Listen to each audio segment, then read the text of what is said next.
Magandang araw mga kaibigan. Pag-usapan natin ngayon ang naka-schedule na campaign rally ng Alyansa sa Kidapawan City. Kung matutuloy ba o hindi.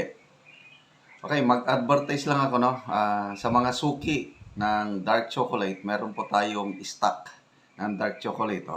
Ito, naka-ready na every morning itong aking kape, tableya or kakao.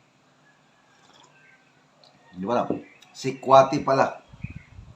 So, dito kayo mag-order 0916-9000-997. First come, first serve po dahil limited lang ang stock at next week mai-deliver. Hindi po ako nagnenegosyo nito, umiinom lang every morning. Ito na po ang aking routine. Napakasarap dahil organic, pure tablia, walang halo. Gusto ko lang matulungan din yung mga farmers sa Bukidnon na nagtatanim ng kakao para maibenta nila ang kanilang sikwati or tablia. Okay, so sa topic na tayo.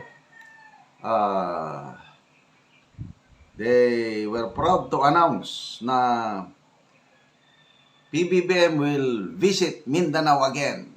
Nila kasi nung nagsimula ng kampanya, sinimulan nila sa Davao del Norte, I think Carmen. Ito yung campaign rally na ang mga pulis pinasuot ng pula kasi February 15 yung rally, so may ano pa ng Valentine's. So nabulgar, nabisto ang kanilang modus operandi, pampadagdag audience. Yung pinasuot ng pula yung mga pulis o nagatin yung mga pulis. Walang magawa yung pulis eh. So that was the last time na nag-rally ang alyansa sa Mindanao. Then nangyari na po yung kay Tatay Digong, March 11. So napakatapang nila pag-announce na April 2, bibisita ang alyansa o si PBBM sa BERMM, Cotabato City, na hindi natuloy. Ang pronouncement lang ng PCO, natuloy daw yung meeting, very productive meeting with farm governors. Kaya lang, wala man silang picture na naipakita, walang video whatsoever. Kaya maraming nagdududa. Sabi nga ng kaibigan ko sa Cotabato City, wala sir, hindi sila natuloy, natakot. Yung magpunta sana sila sa mall, yung KCC Mall, nako, nakahanda daw ang mga kamatis at itlog nga ibabato kung natuloy sila doon. Dawa, yun lang ang balita sa akin, I'm not sure. And then kahapon, na-announce nila ito eh. Jensan, baluarte ni Manny Pacquiao. So wala rin, tahimik. Today, April 6, Kidapawan City. So, yun ang tanong. Matutuloy kaya o wala na ulit? Sandali, inom lang tayo.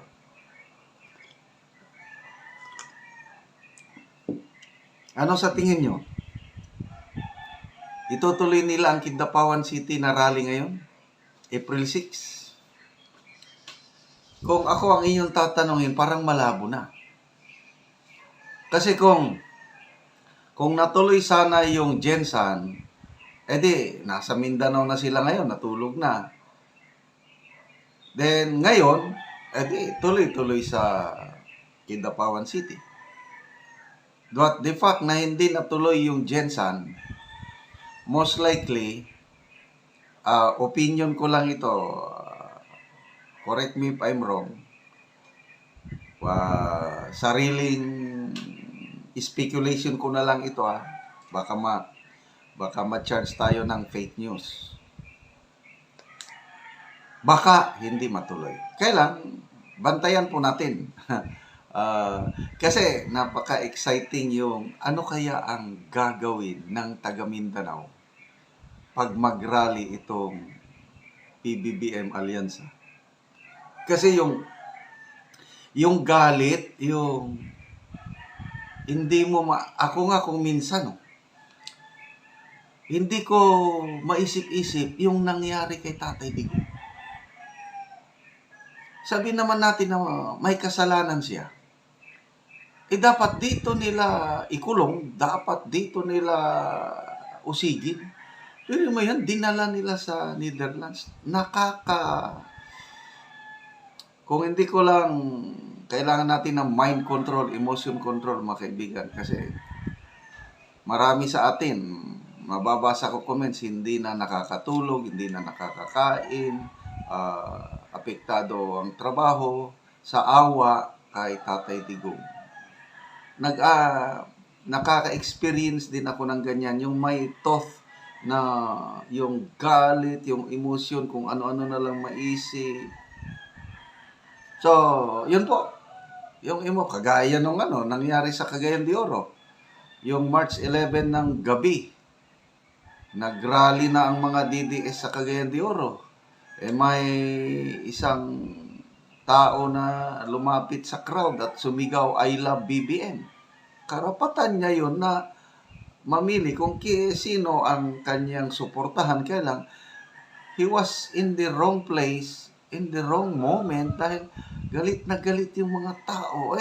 Dinumog nila, kikulat, at halos hindi mo na maipinta ang mukha yung sumigaw ng "I love you." Ganun po ang galit ng taga Mindanao, and I believe even Visayas. Sa Luzon meron din, kaya lang may mga pa rin dyan sa Luzon. Kaya nakakapag-rally sila sa Luzon. Ang last rally nila is, I think, Antipolo, Rizal. Okay lang. Kaya lang, subukan nilang magpunta ng Visayas. Subukan nilang magpunta ng Mindanao ngayon. Tingnan ko kung anong mangyari.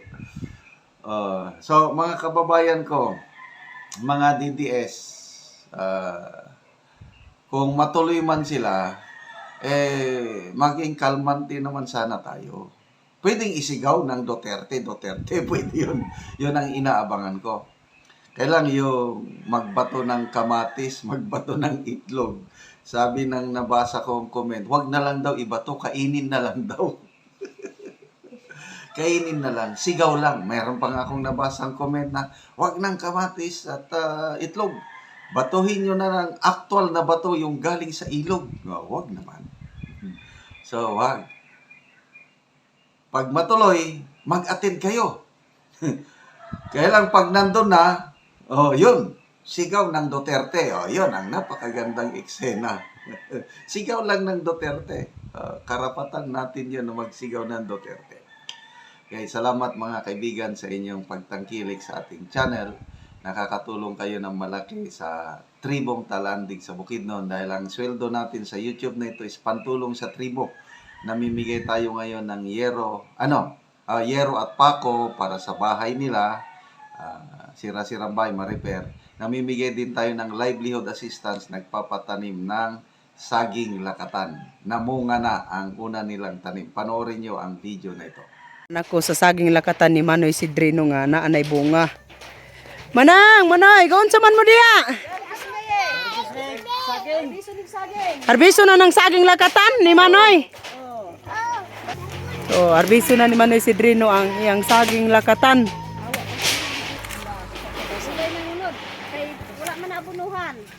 Harbiso nimo imong ibaligya. Pilay baligya nimo ani Manang?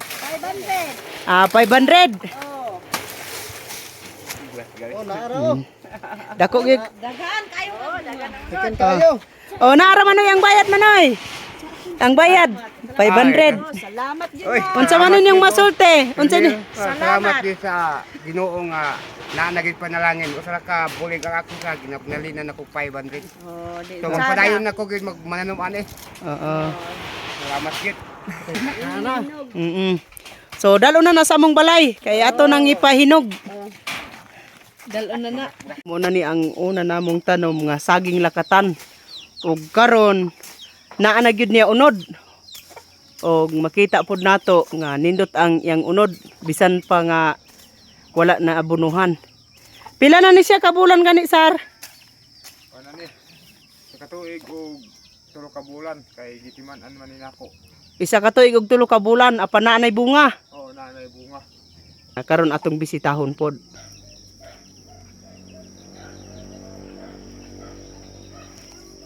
Ug karon mao na pod ni ang among saging lakatan nga hapit na pod mangunod.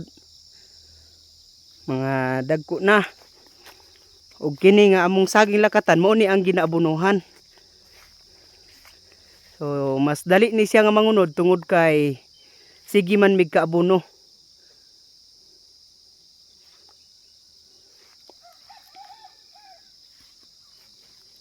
So og karon naanapod ko dire sa saging lakatan nga unang tanom ni Manoy Boy. Mayong buntag Manoy, goon sa man kadiya. Oh, goon sa man kadiya Manoy. Mori akong saging nga una, Pila ni kapunuan Manoy? ulo ni kapunuan. Apit na po nangunod, Pila na ni kabulan Manoy ang imong saging? nga napulo na siya. Napulo na kabulan. So mo na pod ni ang susunod nga hapit na mamunga. Nga saging ni Manoy napulo ka punuan. Kayo, Salamat pod Manoy. salamat po sa Ginoo. Oo Manoy. Saging apit na ginungunod. Oo. Ug mao na pod ni ang saging lakatan ni Manoy Iking nga hapit na pod mangunod. Ug mao na ni siya, mga dagko na gyud. Ug kini na pod ang susunod nga mamunga sama sa among saging. So kini ang nauna niyang tanom nga saging lakatan. So daghan na gyud mi ani nga maka-harvest sunod.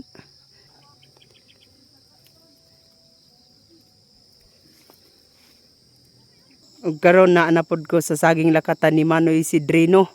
Ug mao na pod ni ang iyang saging nga hapit na pod mamunga nga iyang saging lakatan. Ug mga dagko na pod siya. Ug daghan na pod ni nga iyang ma-harvest sa susunod. Kay naka-harvest naman siya sa una niyang tanom.